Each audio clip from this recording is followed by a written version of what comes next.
going on, ladies and gentlemen? This is the Niche Movies back again with a new movie update. Today we're doing both Blu-ray and VHS. I think this is my second official Blu-ray or full-fledged Blu-ray update on the channel. Obviously, for the most part, as you can see behind me, and if you've followed the channel for long enough, predominantly I do collect VHS, but today I actually have some pretty cool Blu-ray pickups. I think there's about 9 of them, and then probably about 9 VHS as well. So the first film up we're going to start with is a film written and directed by Joey Curtis. Now that name may not sound too familiar to you, but he actually wrote one of my favorite films of all time, Blue Valentine, and this is a complete 360 from that. This is such an out there film for him, and just recently I looked up the reviews.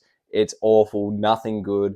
It did not make its money, and I think it's sitting at like a 3.6 out of 10 across the board. So hopes aren't too high right now. We have 2307, Winter's Dream, The Hunt is On. There's a mouthful of a title there, but basically this is set in the year 2307. The Earth is frozen over and virtually uninhabitable. Do love like an apocalyptic kind of film, as well as just natural disaster movies or any sort of disaster film. Thought I'd give it a go because I really do love the film Blue Valentine. I think he only wrote one other screenplay in between Blue Valentine and this, so I just wanted to see where his head was at and check out another film from him. Next one up I picked up simply because I want to collect horror films on the Blu-ray. Particularly the way I'm going to collect Blu-ray moving forward is obviously films that weren't released on VHS, and also predominantly horror movies, as they are much more pricey on the VHS, and if it takes me a long time to get a VHS copy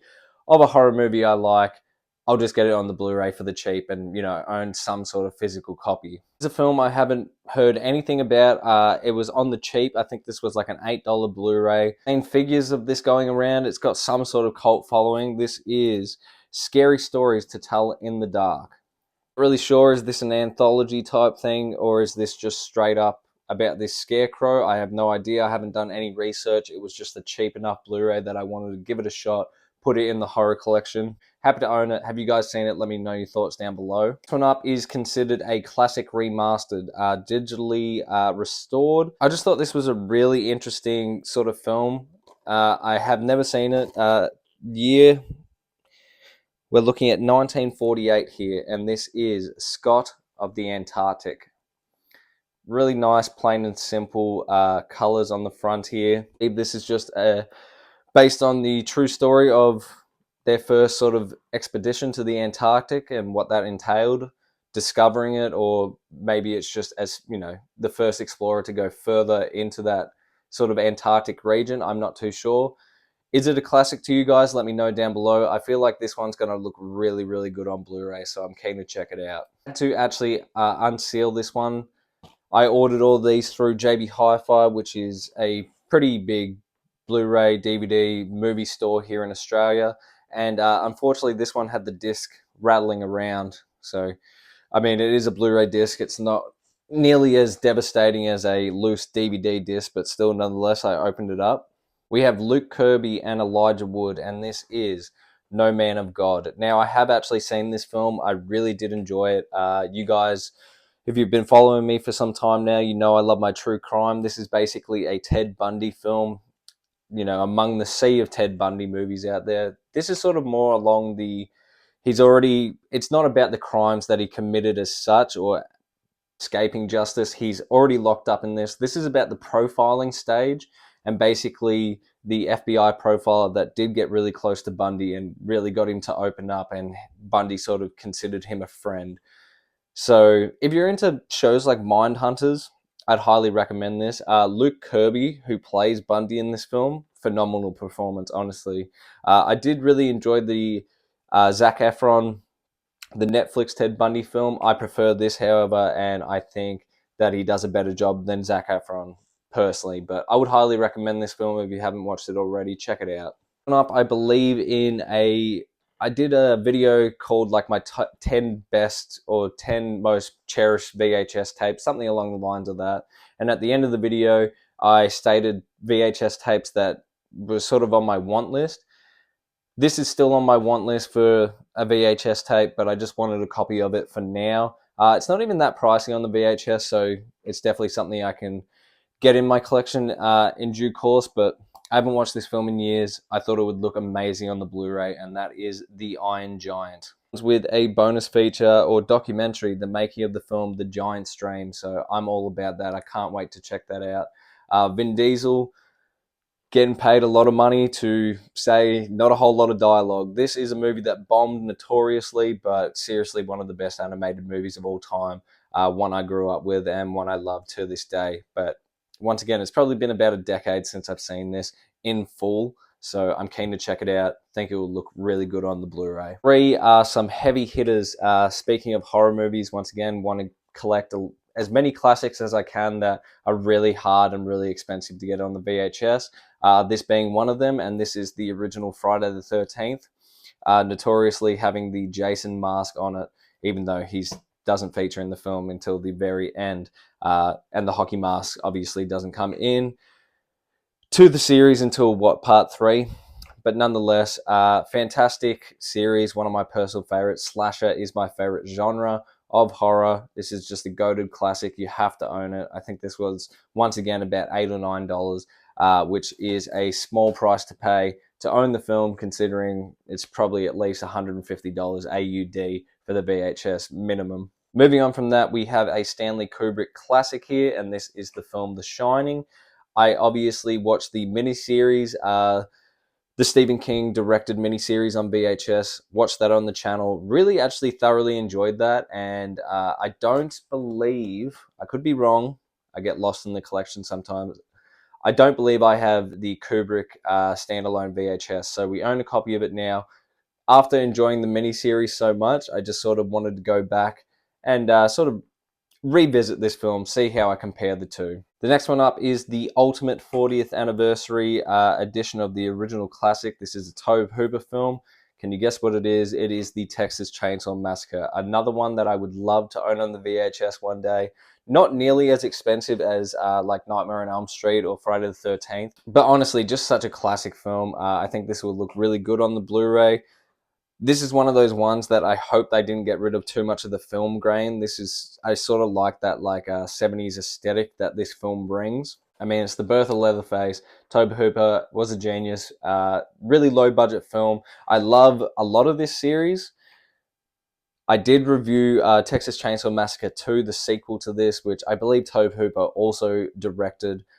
Review is on the channel if you want to go check it out. I thought it was a steaming pile of shit, but it's probably because I'm such a huge fan of the original. But let me know how the Blu-ray looks down below. And the last of the Blu-rays here before we get onto the VHS portion of this update.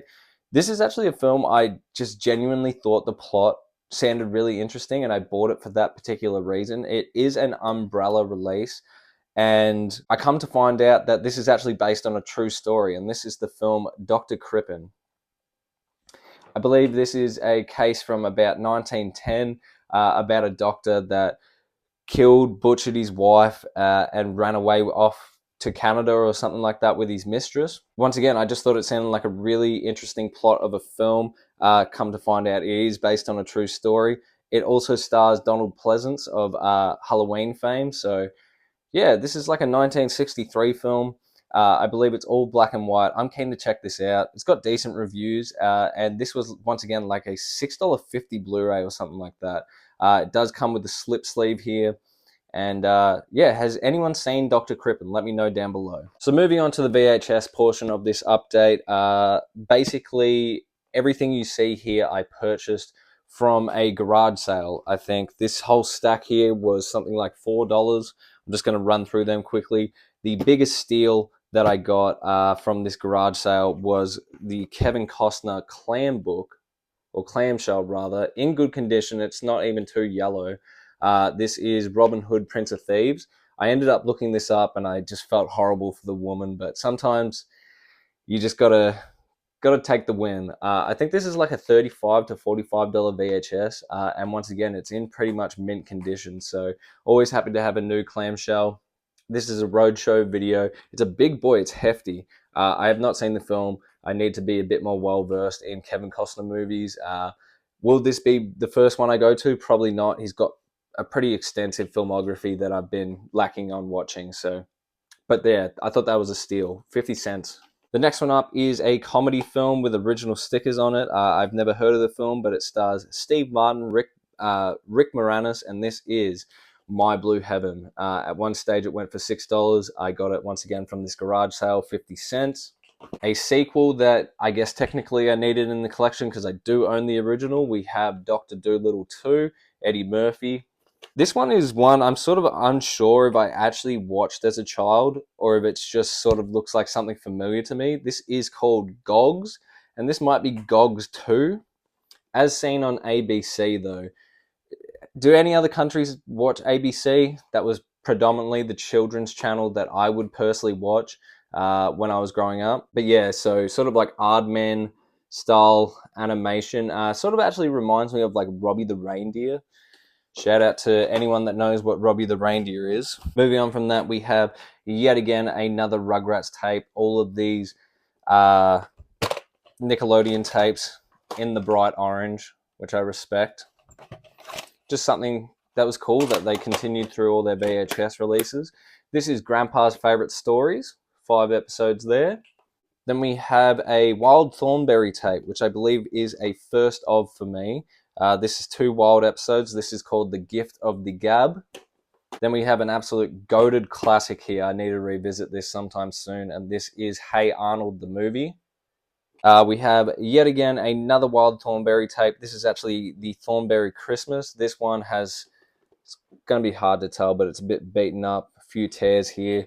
This one was obviously loved by the family that I purchased this off, and probably was, you know, a go-to every Christmas at the time that, you know, people were watching VHS. And the final VHS of the update, this is one that actually just came from my family house. So everything I just showed off there, $4 from a garage sale. This was just a freebie. This is Brendan Fraser in Dudley Do Right in this hideous big box. It's not in too great a condition. I've never seen the film. Just another one for the collection. So I hope you guys all enjoyed the video. Please leave this video a like, add it to your favorite, subscribe. Let me know down below what you thought of the update, any of the movies in it. If you want to share your thoughts on them, definitely do so down below. And I will see you guys in the next update.